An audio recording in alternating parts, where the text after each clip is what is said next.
Hello guys, welcome to Tech Tricks tutorial. In today's video, I will show you how to set up Discord member account. Let's get started.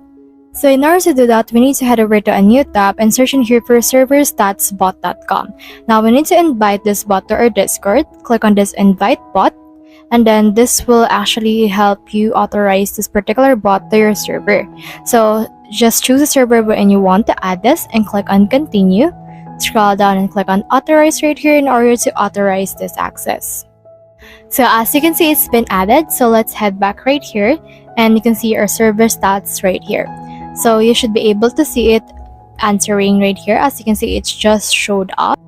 Now in here, put in here slash. So let's put in here a slash, and then let's put in here S, and then let's put in here a setup.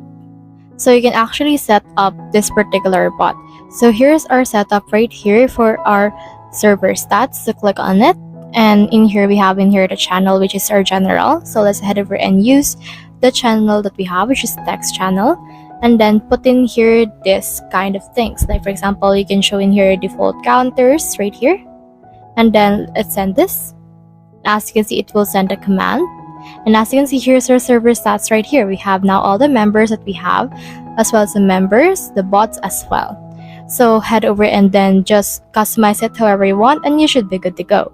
So that's the whole process. If you have any questions, comment them down below and I'll try best to answer. Thanks.